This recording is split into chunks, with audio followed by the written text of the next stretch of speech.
नमस्ते, सदा वस्तले मातृभूमि, जय हिंद। दोस्तों दिन भर क्या रहा स्पेस डिफेंस और इंटरनेशनल गलियारे से, चलिए इस वीडियो में एक करके जान लेते हैं। सबसे पहले अपडेट की बात करते हैं तो इजराइल और भारत को लेकर आ रही है। भारत अपनी सैन्य ताकत और क्षमता को बढ़ाने के लिए सीमाओं पर कड़ी नजर रखने और दुश्मनों को मुंह तोड़ जवाब देने की क्षमता को और मजबूत बनाने की तैयारी कर रहा है।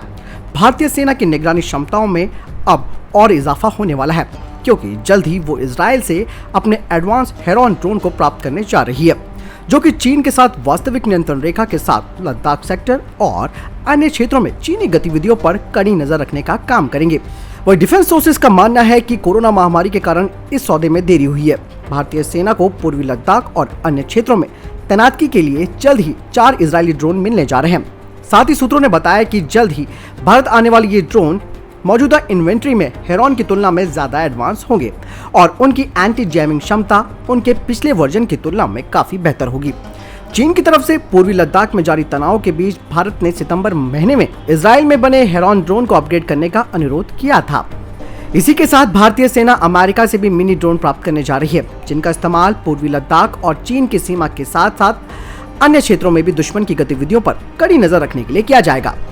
इन ड्रोनों का अधिग्रहण केंद्र सरकार की ओर से रक्षा बलों यानी कि डिफेंस फोर्सेस को हथियार की तुरंत खरीद के लिए दी गई आपातकालीन शक्तियां यानी कि इमरजेंसी फाइनेंशियल पावर के तहत किया जा रहा है, जिसके तहत वे अपने युद्धक क्षमताओं को बढ़ाने के लिए 500 करोड़ रुपए के उपकरण और सिस्टम आदि को खरीद सकते हैं।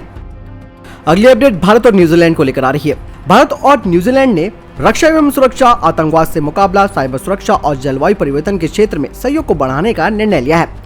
विदेश मंत्रालय ने कहा कि भारत न्यूजीलैंड विदेश कार्यालय विमर्श यानी कि फॉरेन ऑफिस कंसल्टेंस के तहत ऑनलाइन बैठक हुई। साथ ही ये भी बताया गया है कि दोनों पक्षों ने विभिन्न क्षेत्रीय मुद्दों पर विचार साझा किए और नियम आधारित अंतर्राष्ट्रीय व्यवस्था कायम करने, मुक्त, स्वतंत्र और समावेशी हिंद प्रशांत क्षेत्र के लिए करीबी सहयोग के महत्व को दोहराया। अगली अपडेट भारत और मालदीव को लेकर आ रही है। भारत सरकार की तरफ से आयोजित हुई एक मीटिंग में एक बड़ा फैसला लिया गया है। भारत ने तय किया है कि वो साल 2021 में अपने पड़ोसी देश मालदीव के उड्डू शहर में अपना एक नया काउंसलेट खोलेगा। सरकार की तरफ से कहा गया है कि भविष्य के लिए भारत ने अपने दूरगामी सोच के पड़ोस पहले नीति यानी कि नेबर फर्स्ट जो पॉलिसी है और security and growth for all in the region यानी कि सागर प्रोजेक्ट में मालदीव को सबसे ऊपर रखा है। भारत का ये फैसला काफी महत्वपूर्ण है, क्योंकि उड्डू शहर का इतिहास भारत से काफी जुड़ा हुआ है। सरकार का मानना है कि भारत की राजनीतिक मौजूदगी बढ़ाने से भारतीय कंपनियों को वहां के बाजारों में अपनी पकड़ बनाने और भारतीय वस्तुओं और सेवाओं के निर्यात को बढ़ाने में सहायता मिलेगी। इससे आत्मनिर्भर भारत के हमारे लक्ष्यों के अनुरूप घरेलू उत्पादन और रोजगार के अवसरों में वृद्धि पर भी सीधा असर होगा।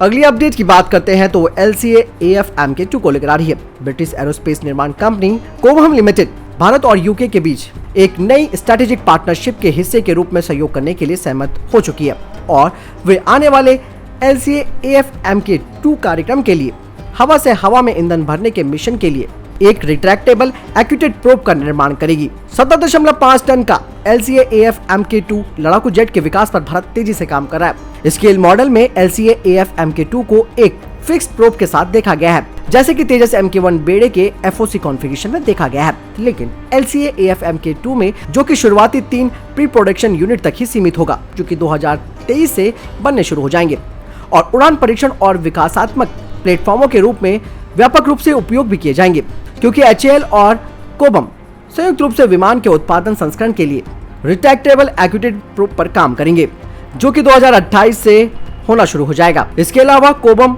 इस फाइटर जेट के पूर्ण डिजाइन, इसकी योग्यता और प्रमाणन का प्रभारी भी होगा और वो संयुक्त रूप से HAL के साथ विकसित करेगा, जिसमें कि MA2 नोजल भी है, जो कि इस जेट को बेहतर इंटरफेस प्रदान करेगा। अगली अपडेट CBI को लेकर आ रही है। IPS अधिकारी सुबोध कुमार जायसवाल ने सेंट्रल ब्यूरो ऑफ इन्वेस्टिगेशन के डायरेक्टर के पद को संभाल लिया है। महाराष्ट्र कैडर के 1985 बैच के IPS अधिकारी जायसवाल फिलहाल सेंट्रल इंडस्ट्रियल सिक्योरिटी फोर्स यानी कि CISF के डायरेक्टर जनरल है और वे महाराष्ट्र के पुलिस महानिदेशक भी रह चुके हैं। आपको बता दें कि प्रधानमंत्री नरेंद्र मोदी की अध्यक्षता में 3 सदस्यीय चयन समिति ने सोमवार को उनके नाम पर मोहर लगाई थी। अगली अपडेट बलूचिस्तान को लेकर आ रही है। बलोच नेशनल मूवमेंट के ब्रिटेन यूनिट और उससे जुड़े संगठनों ने भारत सरकार से पाकिस्तान के अत्याचारों के खिलाफ आवाज उठाने के लिए कहा है। इस संगठन ने बलूचिस्तान की आजादी के आंदोलन में सहयोग देने का आह्वान किया है। लंदन में बलूच शहीद दिवस के मौके पर एक कार्यक्रम में बलूच स्टूडेंट ऑर्गेनाइजेशन आजाद जैसे समूह ने आजादी की लड़ाई में मारे गए लोगों को श्रद्धांजलि दी। आपको बता दें कि बलूचिस्तान भी जिस तरीके से बांग्लादेश पाकिस्तान से कटकर अलग हुआ था, ठीक वो भी यही चाहते हैं कि अब बलूचिस्तान को पाकिस्तान से काटकर एक अलग देश बना देना चाहिए। हालांकि मानवाधिकार यहाँ पर तो चुप बैठता है कि कितने बलूचिस्तान के लोगों को मारा गया है, कितने लोगों को जबरन गिरफ्तार करके उन्हें कैद किया गया। बहुत सारी बातें हैं जहाँ पर पाकिस्तान सीधा किसी को इंटरफेयर नहीं करने देना चाहता, लेकिन यहाँ पर भारत पूरी तरीके से सहयोग देने पर लगा हुआ है। बलूचिस्तान के लोगों के साथ भारत खड़ा है बाकायदा, और उनकी संवेदनाओं को हम सब जानते भी हैं, और उसके लिए भारत निकट भविष्य में कार्य भी करता रहेगा। अगली अपडेट पाकिस्तान को लेकर आ रही है। अमेरिका से मिलने वाली आर्थिक सहायता को फिर से शुरू करने के लिए पाकिस्तान एक्टिव हो गया है। अभी हाल ही में पाकिस्तान ने 2 दिन पहले बलूचिस्तान में अमेरिका के एयरबेस को बनाने को लेकर मना कर दिया था, लेकिन इस बीच पाकिस्तान के नए NSA मोहिद यूसुफ ने अमेरिका के साथ बातचीत की और महत्वपूर्ण बदलाव की मांग की। पाकिस्तानी मीडिया रिपोर्ट्स के हवाले से कहा गया है कि इस दौरान मुसईद यूसुफ ने अमेरिका के NSA जैक सुलिवान के साथ मुलाकात की और पाकिस्तान और अमेरिका के द्विपक्षीय संबंधों को सुरक्षा और रक्षा पर ही नहीं बल्कि अर्थव्यवस्था और व्यापार के आधार पर बढ़ाने की कोशिश के बारे में बातचीत की। आपको बता दें कि मैंने कल भी आपको एक वीडियो बताया था जिसमें कि अमेरिका ने, जो कि नया उनका एडमिनिस्ट्रेशन आया है, बाइडेन प्रशासन जो आया है, उसने जो पाकिस्तान को मिलने वाली आर्थिक सहायता थी उसे बंद कर दिया, जिसके बाद पाकिस्तानियों के तेवर जो थे वो और बढ़ गए और उन्होंने मना कर दिया था कि अमेरिका का बलूचिस्तान में हम किसी भी तरीके का कोई एयरबेस बनने नहीं देंगे। लेकिन अब वो वापस पलट चुका है। दरअसल अमेरिका भी यहाँ पर अवसर खोज रहा है पाकिस्तान के अंदर। अमेरिका की नजर पाकिस्तान के जरिए दक्षिण पश्चिमी एशियाई देशों में अपनी सेना की मौजूदगी बढ़ाना है।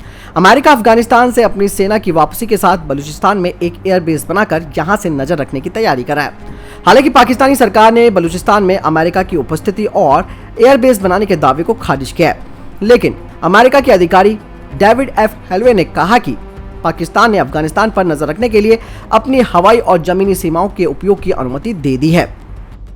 अगली अपडेट की बात करते हैं तो वो रशिया के स्टेल्थ फाइटर जेट को लेकर आ रही है। रूस अब अपने stealth Su-57 twin engine jet के बाद एक single engine stealth fighter jet पर काम कर रहा है।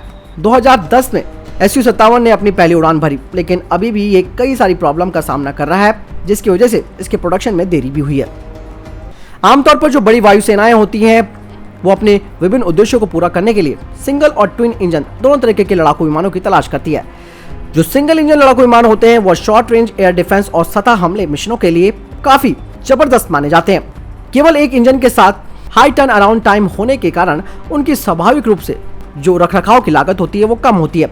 वहीं ट्विन इंजन वाले विमान उन मिशनों के लिए अधिक उपयुक्त माने जाते हैं जिनमें लंबी दूरी और फ्लाइंग ओवर वाटर जैसे मिशन शामिल होते हैं। हालांकि रूस स्टेल्थ फाइटर्स के विकास में अमेरिका से पिछड़ता जा रहा है। जहां अमेरिका ने 2 दशक पहले ही stealth air superiority fighter jet F-22 को शामिल किया था, उसके बाद उसने F-35 को भी अपनी वायुसेना में शामिल किया और उसको एक्सपोर्ट भी किया। ऐसा कहा जा रहा है कि रूस की सुखोई कंपनी 18 टन तक के टेक ऑफ वजन के साथ single seat light tactical plane को विकसित कर रही है, जिसकी स्पीड मैक 2 होगी। थ्रस्ट वेक्टर कंट्रोल इंजन की बदौलत इसमें सुपर मैन्युवरिटी और बेहतर टेक ऑफ और लैंडिंग प्रदर्शन भी होगा। विमान का थ्रस्ट टू वेट का जो रेशियो होगा वो 1 से ऊपर होगा। 1 से अधिक थ्रस्ट टू वेट का अनुपात वाले विमान का थ्रस्ट अपने वजन से अधिक होता है, जिसका मतलब ये है कि ये काफी तेजी से वर्टिकली क्लाइंब करेगा। हालांकि इस सिंगल इंजन वाले स्टेल्थ फाइटर जेट में वो Su-57 की कई सारी कंपोनेंट्स का इस्तेमाल भी करेगा, जैसे कि रेडियो इलेक्ट्रॉनिक उपकरण, हथियार प्रणाली आदि। वहीं दूसरी तरफ अब इसका भारत से भी कनेक्शन जोड़ा जा रहा है। रूस ने कहा है कि नया सिंगल इंजन विमान जो वो विकसित करने के लिए तैयार है, उसके लिए वो भारत के साथ जुड़ने के लिए तैयार है और हमने जुड़वा इंजन वाले विमान के उत्पादन के लिए भी हाथ मिलाया था। और हमारे यहाँ मेन जो ट्विन इंजन वाले विमान है, खास करके मिग और सुखोई दोनों का इस्तेमाल भारतीय वायुसेना करती है। लेकिन अगर भारत अपना सिंगल इंजन वाला विमान विकसित करना चाहता है और अगर भारत इस विमान को विकसित करने के लिए अंतर्राष्ट्रीय सहयोग में दिलचस्पी रखता है तो रूस और रोस्टेक सहयोग करने के लिए तैयार होंगे और इस तरीके से हम भारत के साथ एक सिंगल इंजन बनाने वाले प्रोग्राम में भाग ले सकते हैं और इसके लिए हम तैयार भी हैं। और जैसे कि पुराना इतिहास रहा ही है कि भारत और रूस ने कई परियोजनाओं में साथ मिलकर काम किया है। तो दोस्तों, आपको क्या लगता है, क्या भारत को रूस के साथ इस single engine stealth fighter jet पर काम करना चाहिए या नहीं? आप कमेंट सेक्शन में लिखकर जरूर बताएं। तो दोस्तों, ये थे अभी तक के top defence space update. Video के संबंध में कोई प्रश्न जवाब या आपका कोई सवाल है, आप कमेंट सेक्शन में लिखकर जरूर पूछ सकते हैं। बहरहाल इस वीडियो के लिए इतना ही, मिलता हूं नए अपडेट के साथ। तब तक अपना ख्याल रखिएगा, साथ ही इस चैनल को सब्सक्राइब जरूर कीजिएगा। जय हिंद, जय भारत।